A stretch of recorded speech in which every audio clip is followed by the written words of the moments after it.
বিজেপির দুর্নীতির বিরুদ্ধে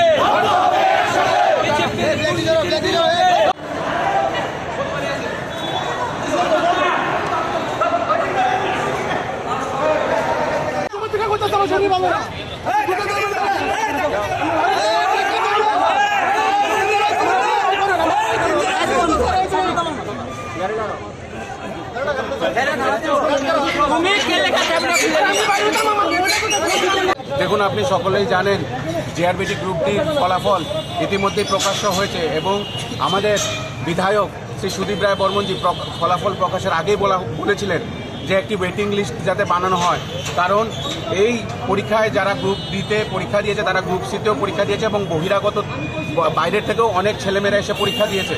তাদের মধ্যে আমরা যদি কমিয়েও ধরি 900 থেকে 950 লোক এই পরীক্ষা এই চাকরিতে নিজেদেরকে এনরোলমেন্ট করাবেন না। তো যেই 900 950 গ্যাপ আবার হবে, সেই গ্যাপটা যাতে সেই ওয়েটিং লিস্ট থেকে সেই মেরিট লিস্ট থেকে নিয়ে আসা হয়, তাই আমরা আজকে এই আন্দোলন করেছিলাম। এবং আমরা এটাও বলেছিলাম যে মৌখিক পরীক্ষা, যে পরীক্ষাটি মৌখিক হয়েছিল এবং ভাইবার যে রেজাল্ট, প্রত্যেকটি স্টুডেন্টের যাতে রেজাল্টগুলোকে আউট করে দেওয়া হয়, কারণ আমরা জানি যে এই পরীক্ষায় যুবকদের সঙ্গে ন্যায্য বিচার হয়নি। যুবকদের সঙ্গে যারা পয়সা দিয়েছে তারাই এই চাকরি পেয়েছে এবং তার প্রতিবাদে আজ প্রদেশ যুব কংগ্রেস ময়দানে নেমেছে।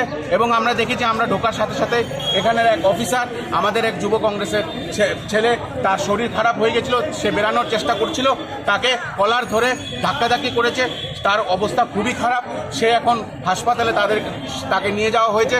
এবং তার জন্য আমরা পুলিশ প্রশাসনকে এবং যে বিজেপির দালাল যারা কাঁধের মধ্যে অশোক স্তম্ভটাকে ভুলে পদ্মফুল লাগিয়ে আজকে নাটক করছে, সেই পুলিশদের বিরুদ্ধে আজকে আমরা আওয়াজ উঠিয়েছি। এবং আমরা চাই সাংগঠনিক অসাংগঠনিক যত যুবকরা আছে এই আন্দোলনকে আরও বৃহত্তর করে গড়ে তুলতে হবে, কারণ দিনের পর দিন এই শাসক দল, এই বেকার বিরোধী দল, এই যুবক বিরোধী দল, এই ভারতীয় জনতা পার্টি রাক্ষসের মতন যুবকদের জীবনকে নিয়ে ছিনিমিনি এবং তাদেরকে গ্রাস করছে।